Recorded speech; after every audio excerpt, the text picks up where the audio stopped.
Bonjour à tous. Aujourd'hui, il y a environ 5,5 millions de 12-18 ans en France et plus 100 millions des 12-18 ans en Europe. C'est des gens qui sont très intéressés par les filles, les garçons. En fait, ils pensent vraiment qu'à ça. Donc, on pense que c'est un marché qui est assez important. Excuse-moi, c'est Déborah, toi? Oui. J'adore son ta voix, mais continue. C'est gentil, merci. Elle est gênée.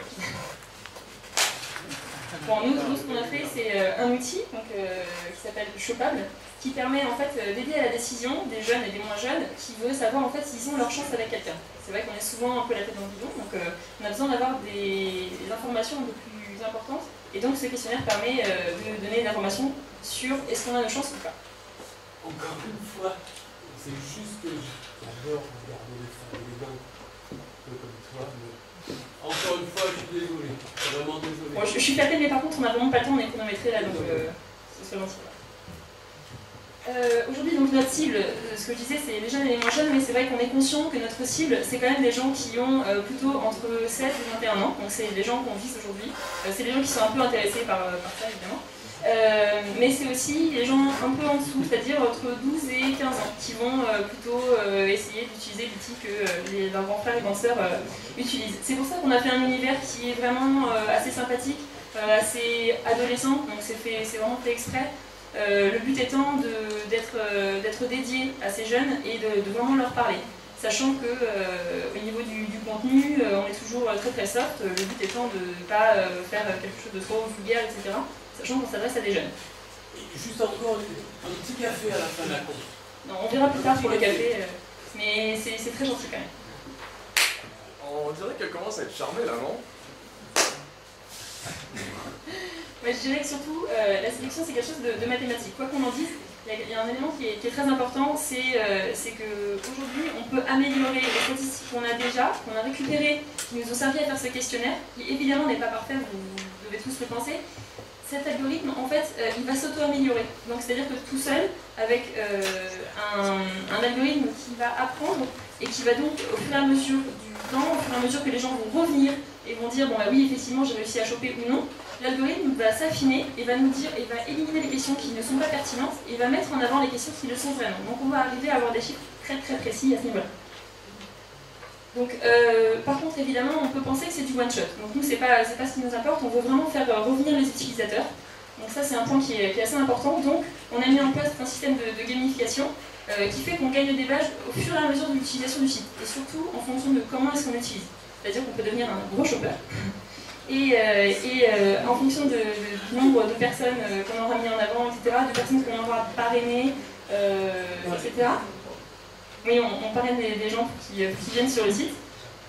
En fonction de ça, on gagne des badges. On a aussi une partie contenu éditorial qui fait qu'on ne laisse pas l'utilisateur comme ça sur le site à la fin. Il n'a pas simplement fait le test et il s'en va. On se différencie vraiment de glamour, etc. Avec ce côté où on permet aux jeunes eux-mêmes d'éditer du contenu en leur donnant des badges, évidemment, puisqu'on ne peut pas forcément les rémunérer. En leur donnant des badges, on leur fait éditer du contenu qu'on modère ensuite. Et ensuite, on leur permet donc d'avoir des conseils pour mieux draguer, pour mieux séduire, etc. Voilà. Donc c'est Shopable. Excuse-moi, encore une minute, mais juste une minute. Je vous laisse la prise. Mon numéro de téléphone, on va partir. Mon numéro de téléphone. Alors là, dans quelques secondes, en fait, Thomas va se prendre un râteau. Il va se prendre un râteau et... Comment il aurait pu éviter ça? Il aurait pu éviter ça en s'inscrivant sur Shopable. Alors il prend son iPad, il s'inscrit dessus avec un Facebook Connect. Et il répond à une série de questions, comme par exemple, est-ce que Déborah est en couple? Il a inscrit Déborah, est-ce qu'elle est en couple? Et la réponse est oui, elle est mariée à un coach du Startup Weekend.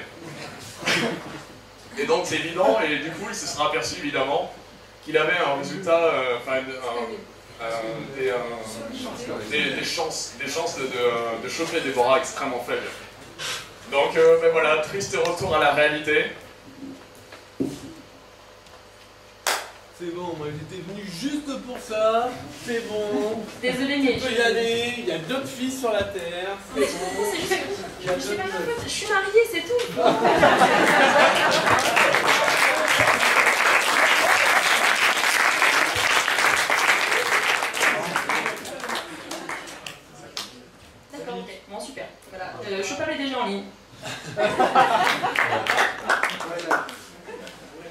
Les questions, j'espère, intraitables. J'ai une question. On s'adresse à un public assez jeune. Comment est-ce que vous modérez ça? C'est-à-dire, je veux dire, au niveau des questions qu'on va poser, au niveau du contenu? Au niveau du fait que ce sont des jeunes qui vont être connectés.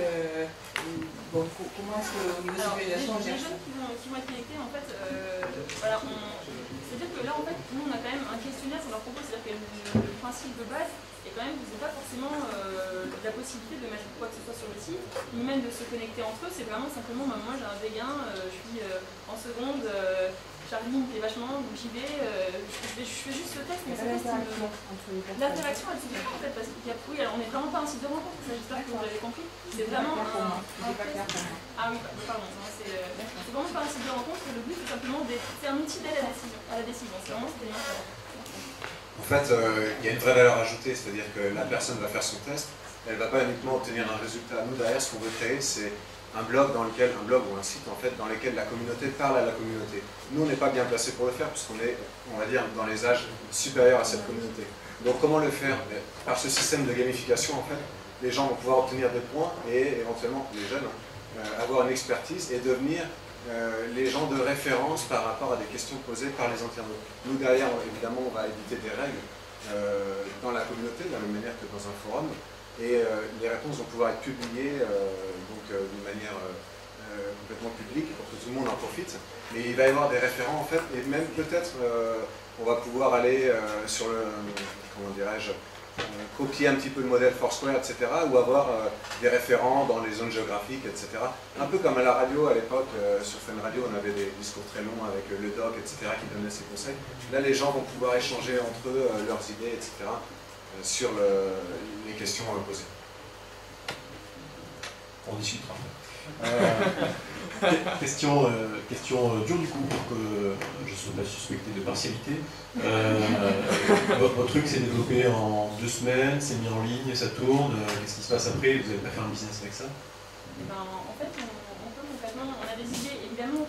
J'ai tout compris qu'à la base, on était venu ici, c'était plutôt pour un délire, parce qu'on pensait que c'était vraiment quelque chose qui pouvait servir. Franchement, mais pas en se disant qu'on pouvait le monétiser.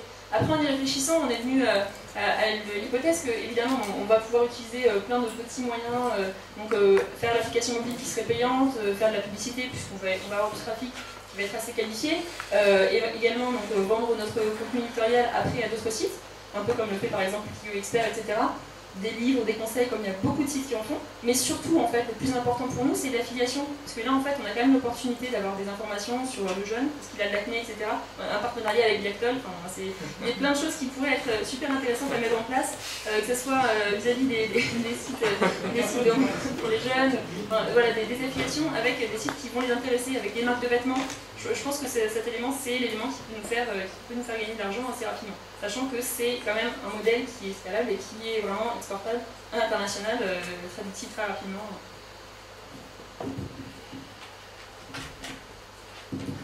Merci pour la très bonne présentation. Quelle est votre stratégie de lancement pour buzzer et acquérir un maximum d'utilisateurs?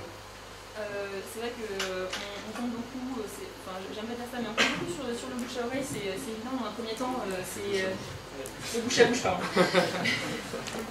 On compte beaucoup sur le bouche à oreille dans un premier temps, sachant qu'on va permettre aux gens de partager leurs scores, de partager leurs résultats, et franchement je pense que ça peut être très très intriguant d'avoir quelqu'un sur son mur Facebook qui a marqué tiens, les 80% de chopabilité avec 3 petits points. Donc je pense qu'il peut y avoir une certaine viralité déjà par rapport à ça. Et après, rien ne nous empêche de faire des guérillas marketing avec un peu d'intensité. De toute façon, c'est pas les AdWords qui vont emporter quoi que ce soit sur ce site, à part éventuellement se placer sur comment embrasser une fille. Voilà, je pense qu'il y a une communication qui va être plutôt créative. Je pense qu'on va tester et on verra bien comment ça marche. D'autres questions? Le jury, le public? Moi, c'était pour la photo un petit peu bizarre. Pour rassurer sa femme, nous ne sommes pas mariés. Hein. Je soupçonne les youtubeuses d'avoir... Il reste 15 secondes, une dernière question, non? Philippe, vous avez besoin de combien d'argent pour lancer ça? Pour l'instant, enfin, Combien d'argent pour lancer? Pour l'instant, ça coûte rien du tout jusqu'à avoir un bon trafic. Donc voilà, le site il est en ligne, il coûte 0. À l'appli iPhone? On peut sortir une application web mobile très rapidement.